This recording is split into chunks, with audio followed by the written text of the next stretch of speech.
Good morning, good afternoon, good evening, ladies and gentlemen. This is Pit Talk, pulling pits and opinions with your host, Gunny G, where service members help service members, period. Follow, like, subscribe everywhere you get your podcast and on most social media platforms. Let us know how we're doing. Any criticism is good criticism. Let's get into it. I got a special guest by the name of Kevin Macomber. He reached out to me, and I'm super excited about this conversation we're about to have. I'll let him introduce himself and do the honors. Sir, if you could, brief background, where you from, how long you served, whether you retired 4, 8, 10, or whatever it is that you did, served, Sure. and operations, if you have any, no big deal, duty stations, preferences, and why it was good. All floor is yours. Okay, thank you very much. I'm Kevin Macomber. I hailed from New Jersey as a kid, and I found myself, I had a difficult family life, very difficult. And I was looking for a way out, and I actually found myself meeting with a Marine recruiter at the age of 16 years old. I was too young to get in, but I was really interested. I was really interested in what he had to say. And when I went to take my ASVAB, he wasn't available, and so the Navy recruiter took me to go take the ASVAB. I did really well. And, you have to understand, I was a kid from a below average income family. And he looked at me, he said, "Son, you realize you can do anything you want in the U.S. Navy with this score." I said, "Really?" So I talked to him. I got to understand it. I understood he was a recruiter, but I convinced my mother to. So I continued my talks with the recruiter, and I mean, he opened the world to me, and I convinced my mom to sign me into the Navy 2 months after I turned 17. And I would have gone right there had I not had to finish high school. But I finished high school, and a couple weeks later, I was gone. I went to boot camp. I was still 17. I was a very, very young 17. One of the funny stories I love to say, the first time I shaved was boot camp, and that's actually the truth. I was sort of late to mature. And I'll never forget, I was standing in formation, and the DI was screaming at me, "Do you shave?" And I fucked up so bad. I said, "No, sir." And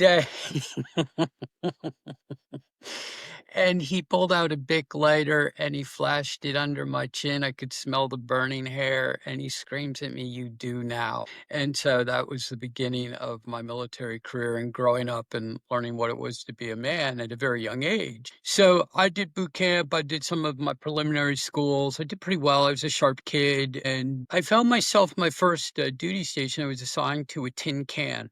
And maybe people have heard that expression, but that was the word they used to use for some of these really old Navy ships that, I mean, were basically held together with duct tape. Some of them, when I was in the early 80s, our ship was built in the Korean conflict, but there were ones that were even older. And man, you could see that these things, you questioned how well they would float, but I guess they did. And I found myself on the Mahan, and I didn't realize that the Mahan was a really, really important little guided missile destroyer. And we found ourselves out in the Middle East. And, with regards to that, I mean, we were somewhat naive at the time, I think. We had gone past, Vietnam. I write about that in my book, actually. I don't ever remember hearing that much about Vietnam. Possibly my mother kept me away from it so I wouldn't see it, but I never really saw it in the town. I think people were still naive. And then I found myself over in Beirut. I was on the Mahan from the early part of 1982. I didn't leave until after 80, well into deep part of 84. But unfortunately, I was part of the Navy that was over there off Beirut when they blew up the barracks and they killed 241 Marines. And to this day, that still impacts me. A lot of other Marines, people talk about that, but there were dozens and dozens of other Marines killed by all types of things, by snipers, mortars. It was a really tough situation over there. And I think it was hard for us and for the American people to wrap our heads around it because it was the beginning of what they view as the terrorism, as we call it today, was that period of time right there. They're now called Hezbollah, but at that time, it was really, I think, a Shiite movement, if that's the proper word. But that was the beginning of it. And it was a pretty scary time because, like Vietnam, there were different types of fighting approaches used there. There were different types of fighting approaches used in Beirut. It was urban warfare. That's when it really, began. So, it was a very difficult time. You saw a lot of loss over there. It was also a scary time. I mean, it was for the first time in my life I was scared. At the time, I didn't understand, but we typically, often, I wouldn't say typically, often, we were pretty darn close. We would be probably 2, 3 nautical miles away. Nautical miles are a little smaller, I think, than regular miles or the other way around. But yeah, we were close. You could almost feel like you could touch it. And you have to put in to context still back at that time, there were RP and there were mortars used, and we were really concerned about that. We had a reason to be concerned. Later they shared with us just so we could protect ourselves, and they were concerned that our ship was actually the target. And what they were going to do is use a motorboat, fill it with explosives, and do something similar to what they did with the hood. So we were prepared for that mentally. And it's crazy. Fast forward. A couple things have happened. One was last year I'm in a fraternity, and it's a charitable fraternity, Freemasons.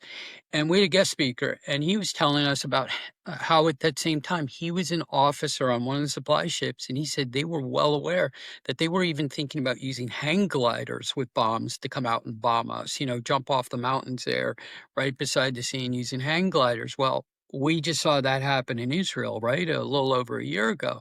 That's a pretty crazy stuff. We were scared. We were rightfully scared all the time. I mean, we went to GQ. That's the Navy's term for going to, that's your battle alert a lot. And then when you look at the reality of the rest, we didn't really know what was going on. It was a much different time. You sort of wallowed in your fear because, I saw this meme on X the other day with these kids, in full uniform looking at their cell phones. I mean, if you talk to your family, there was probably a lag time of probably about 6 weeks. You couldn't even have a rational conversation. You'd write to them, you'd mail it off. It would take 2 weeks to get to them. It'd take a couple weeks to come back to you. It's like, what the hell are you talking about? I don't even remember this.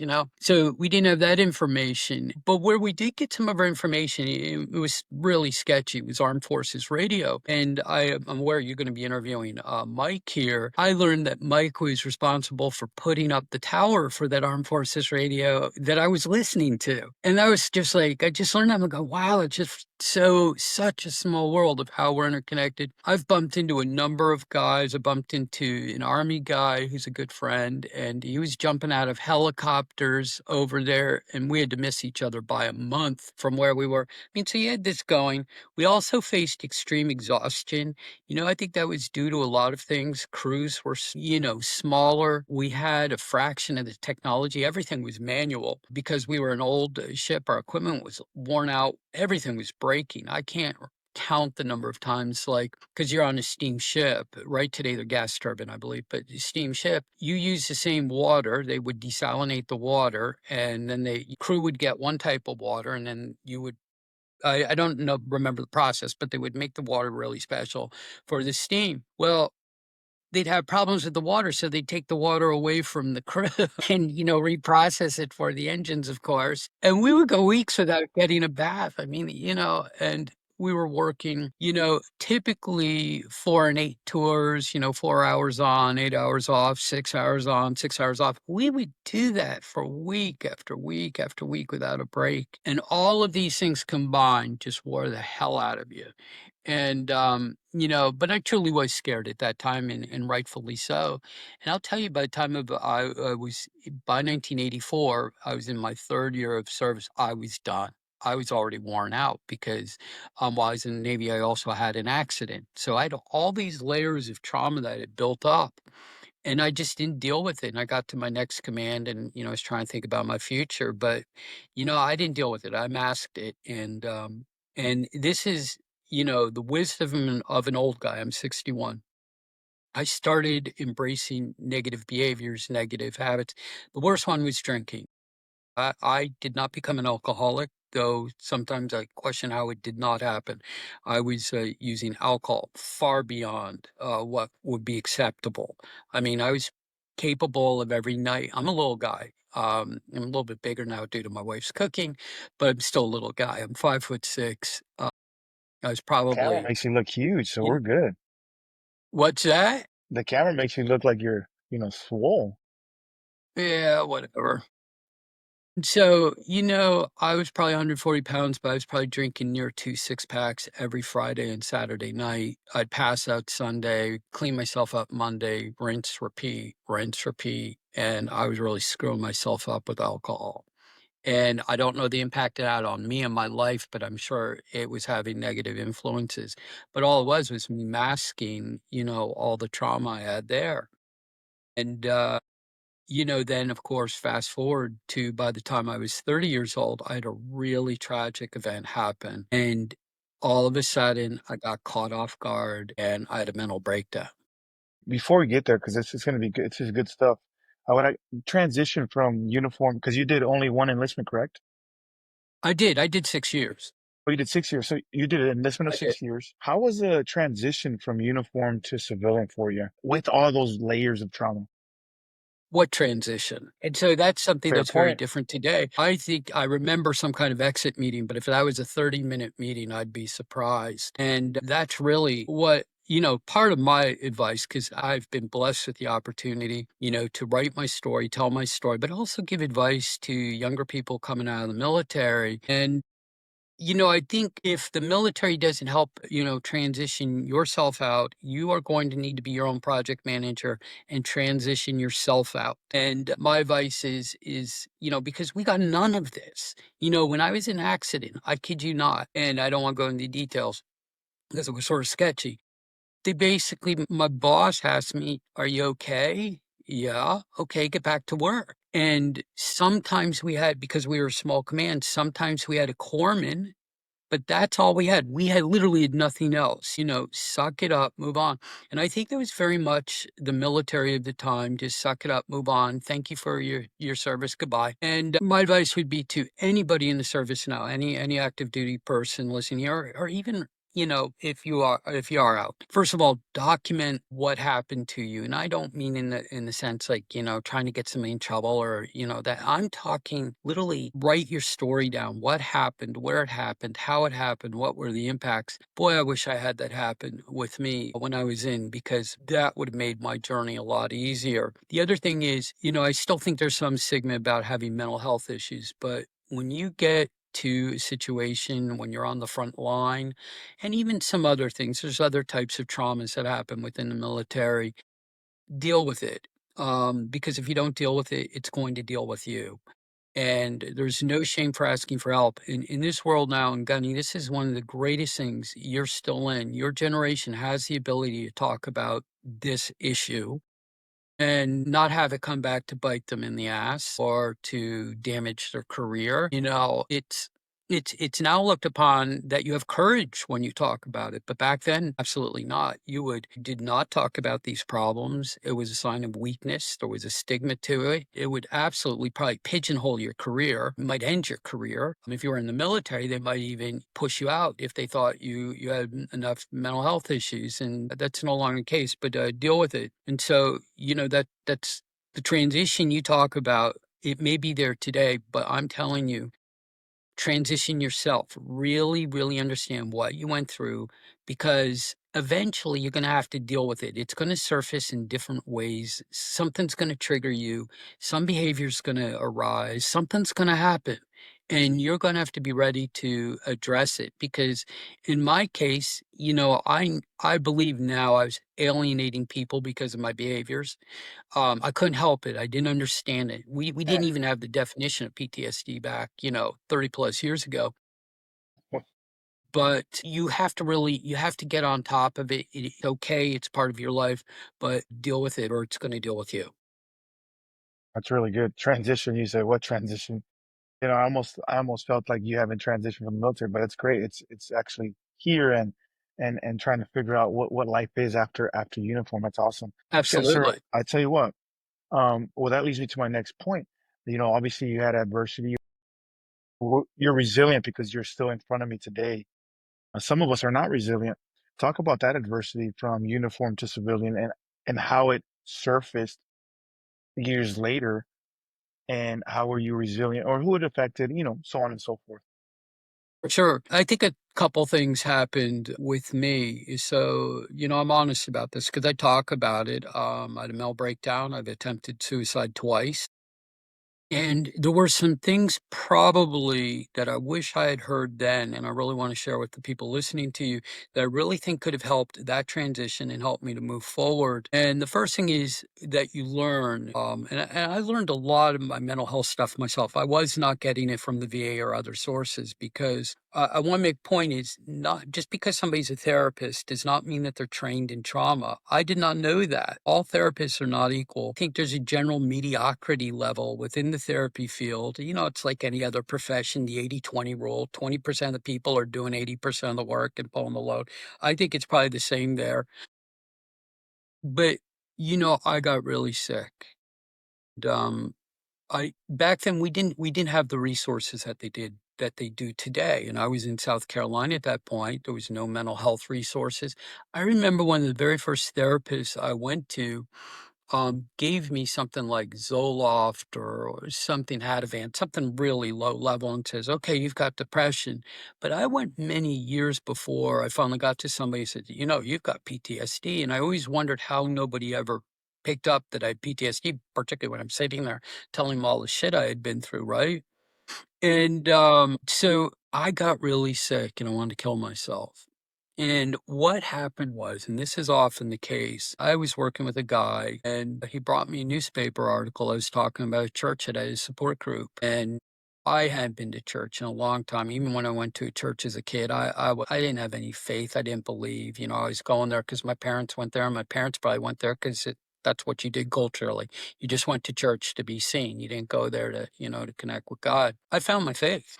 And when I found my faith, that was the very first step. When I began the healing process, it just stopped. It was a life altering moment that just gave me the pause to reflect. And then some things aligned after that were near miraculous. And I write about this in my chapter, Giving. With the church, strong churches usually have outreach programs. They do missionary volunteer work. And I started doing that. And, here's Kevin, he's feeling terrible about himself. But I started doing volunteer work. And I said, oh my God, my life sucks, but it isn't that bad. For the first time in my life, I had perspective. And I tell this story, the most profound story ever was in a VA hospital. And I went there. I don't remember why we went there. I think it was just to entertain and so the elderly people in the nursing home portion of the VA hospital there in Columbia, South Carolina. And I was partnered up with this woman by the name of Susie. She was 96 years old, and we went there to cheer her up. And she ended up, the table was flipped, and she talked to me. I was telling her what's going on, and this woman here, 96 years old, said, "Kevin, you're a young man. You still have your whole life ahead of you." And I didn't understand how profound that was. Later, when I left and I checked out, they told me she was a World War One nurse who was on the front lines in World War One, so she knew what shell shock and PTSD were. That one moment is probably the most profound moment of my life. Kevin, you still have the rest of your life ahead of you. That's how I dealt with the adversity. I said, shit, my life sucks. It really did suck. I mean, it was bad. I had a lot of bad things going on that happened to me because of getting sick. I wasn't doing bad things at that point. I was just a broken, sick man. But that transitioned me, and that was what planted the seed where I've spent literally the rest of my life doing for others that I saw who were down with PTSD. I started my efforts, and part of that, continuing there, I said, wow, you go through all these things, and as bad as your life may seem, I said, Kevin, you're a blessed man. You've been given all these skills and these experiences you can really help other veterans with. I talk about this, when you look at me, I'm just a regular guy, much of an engineer, right? Very technical guy. I saved the life of 3 men. I have no experience. I'm not an EMT. One guy had, he was right there pulling the trigger, and I stopped that. And had I not been through that, I probably wouldn't have saved their life. Now, that's a hell of an honor to be able to save another man's life when you don't really know what the hell you're doing, right? So I kept having all these experiences. And probably about 15 years ago, I really got into the PTSD thing. The definition of it was coming up, and I had it, I got it. But I was also blessed in the sense, after I got out of the military, I went and got my degree. And I'm a pretty sharp guy, did really well in college. I'm well spoken, I'm well written. And you don't often see that combination with military veterans who have PTSD, right? I was able to tell people what it was like. I was standing there. And the other thing that sort of happened was, even though I was a corporate executive, I'm like, the hell with it. I don't care. I shared my mental health and it really took off. A lot of people were really impressed by the things I said it, how I related. And, I would tell the various stories of my journey. Fast forward 5 years ago, we moved here to Pennsylvania, and I found over a banker's box of notes where I journaled for 15 years. And that's another thing. I mean, I could talk for hours here, but journaling is absolutely crucial. I talked about that transition, but that's part of it. Journaling your life, what's going on. Well, I journaled for 15 years. And I've got a pretty big kitchen, and took out a pair of scissors and I would start cutting each single page into topics and mark on it the topic and stack them. I had all these piles all over the kitchen. I said, "Oh my God, I got a book there." And I did, and I wrote the book, and that's how I got to the book. So actually the journaling was part of that, transitioning as well, trying to understand what was going on and trying to figure out who's going to help me and how I was going to help myself. Oh, my goodness. There's a lot to unpack there. I mean, your time is precious. Obviously, my time, your time is important to me. I appreciate your time coming on. Let me ask you something. You talk about you mentioned you had a key word there in one of your sentences, alienated because of your trauma. Can you touch just a little bit there before we go into your book? Touch on that piece. Because of the trauma you alienated. Can you give me an example how that occurred and how that played out? Sure. So there's a couple things I want to point out to people, particularly if anybody listening here has PTSD. There's some things I wish I'd heard. First, your brain rewires itself. I don't know if you've ever heard that, but it does. When you go through enough trauma, it rewires itself. The next thing is your brain tricks you. And it is a real challenge, and it takes a lot of work and practice to understand what is real and what is not real, and what you control and what you can't control. And let me give you an example. So all of us get mad, and sometimes we react too fast and say or do something we shouldn't do because we're angry. When you have PTSD, you do that all the time. So what happens is your brain's impacted. Your amygdala, which is part of your brain, is heightened. That is where, if you've heard of the fight or flight responses, there's other ones. That's where that all comes from. And you're constantly on alert. And so you're always in this hypervigilance of trying to protect yourself. So every time you're in a situation, you see something, your amygdala goes, boom, it's that. And then you act out or you speak out. And it took a great deal of time and practice to learn how to not only manage my symptoms, but manage my responses, manage the words I used. Is that a good thing to say or a bad thing to say? Even though you think it doesn't mean you can say it. Anger is part of your grieving process. You're angry, you went through it, and so sometimes you may take your anger out on another person, and you may not want to, but you do, but you still own that, right? There's all other kind of behaviors. You can drink too much, you can just be an asshole. A lot of people turn into assholes after they go into trauma, but it's not necessary. Well, yeah, it is. I get it. I mean, I'm around it all the time. I get it. I try to be sort of an instrument of peace right now and say, hey, have you thought about approaching it this way? And it's a whole different way. You have to really learn how to manage yourself. And I am sure I alienated a lot of people just because I was too direct. I mean, I think we all face that anyhow from the military, right? You get out of the military, there's just such a different work ethic and attitude on life. I don't think know if this current world has integrity, valor. I mean, I know what those words meant. And you get out there in the civilian world and you see these people are just like, it's like, wow, is that the best you bring to the game? And you don't have a lot of patience for that. You don't have patience for a lot of the games. So, you act and say things, maybe that were okay in the military, but it's not okay in this Yeah. world. So there you go. Nice. Interesting. Kevin, I'm just preemptively say we're gonna have to do round two. I just because this conversation For is sure. amazing, and I'm just soaking it in. I'm sure the listeners are gonna soak it in. A wealth of experience, a wealth of knowledge, sir, comes from you, and I can tell you're genuine. I can tell, I can feel it through the screen that you're genuine about helping others. And so we got to do a round Hmm. two. You got to put a plug in For though. sure. How did this? You talk about journaling. You talked about how it correlates to your book. How is that? Can you give me something tangible? Two things here. Something tangible from the book. um, that people reach back to you, hey man, Sir Kevin, Mr. Macomber, this is an amazing portion of your book. Have you got some feedback like that? Put that plug in out there with your book.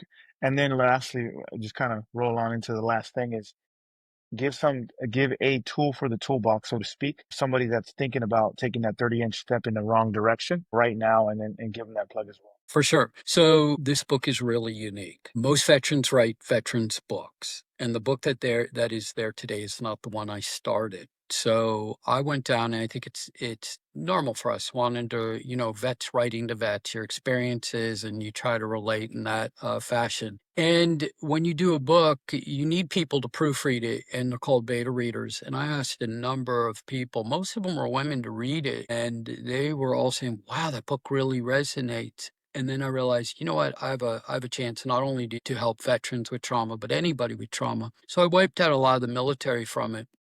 But when you get into these books, and it's a real problem when you're looking for help, there is an ocean of these books out here.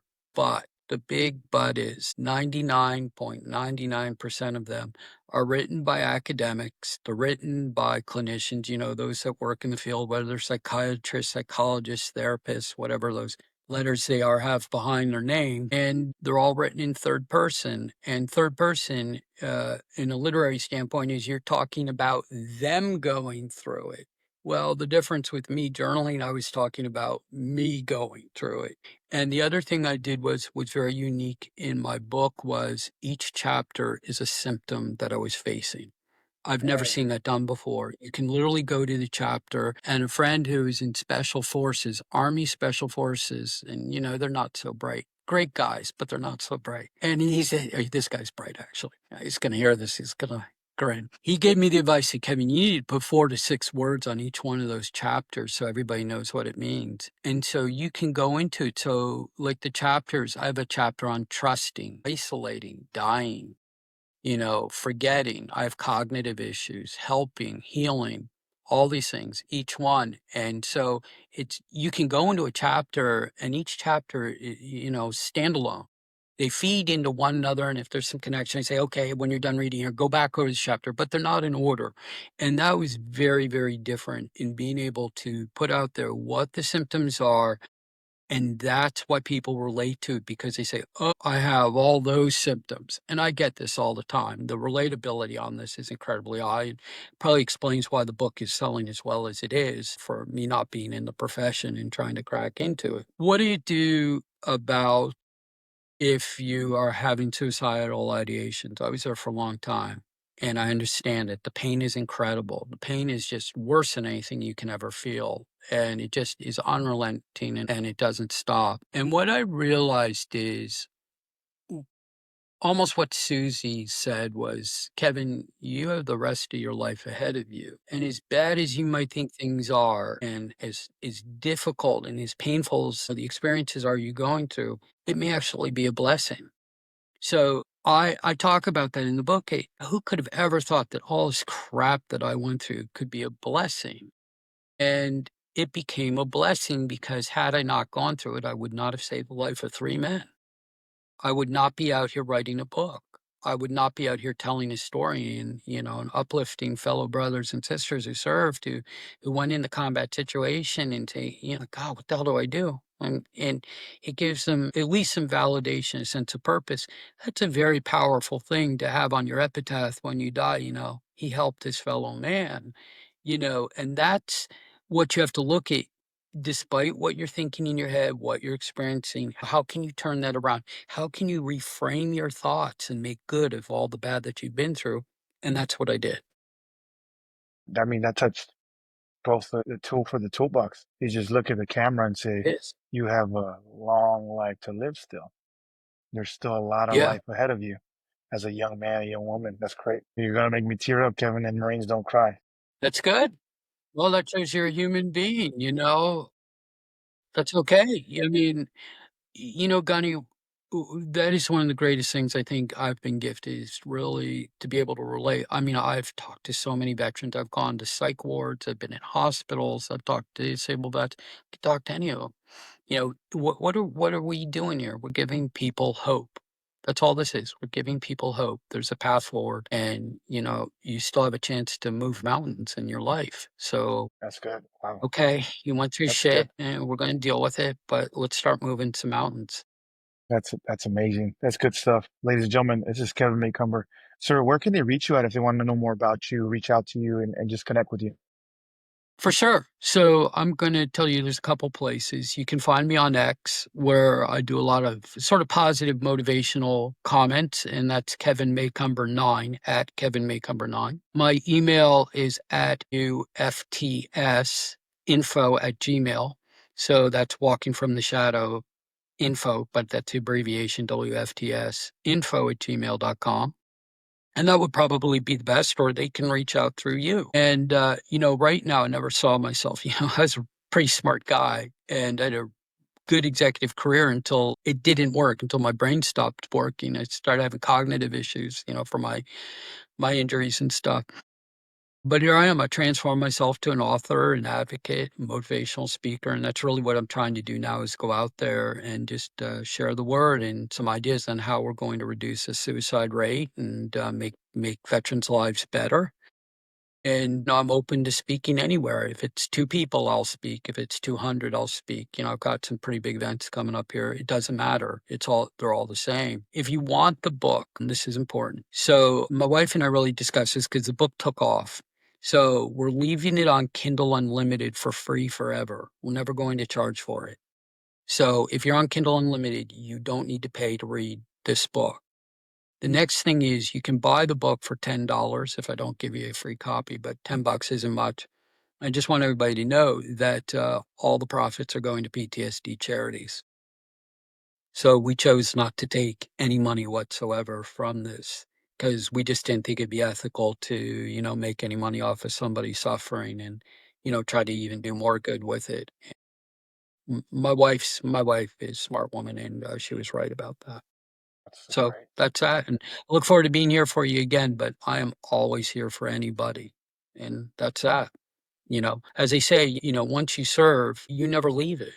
It's still there. I'm still as dedicated to my fellow brothers and sisters as the day I was enlisted. That's sort of neat. You're a young guy still, but you get to my age, it's still there. It's a beautiful thing, and most people that are outside the military never experience such a relationship. It's really a good thing. That's awesome. Thank you, sir. Appreciate your time. Thank you for your service and thank you for the My words of pleasure wisdom. and my honor. We got to get you on a round two because we're gonna go knee deep into my trauma. We gotta hit it. We gotta hit it hard. So, ladies and gentlemen, this is Pit Talk, pulling pits and opinions with your host Gunny G, where service members help service members. Period. Follow, like, subscribe everywhere you get your podcast and on most social media platforms. Let us know how we're doing. Any criticism is good criticism. Me and Mr. Kevin Macomber, thank you for your service again. Thank you for your time. But ladies and gentlemen, we are out. Sir, I will talk to you later. I got to reach out. We got some follow-on things that I need for this session. So thank you for your time again. Thank you so much. Absolutely. Thank you. Bye-bye.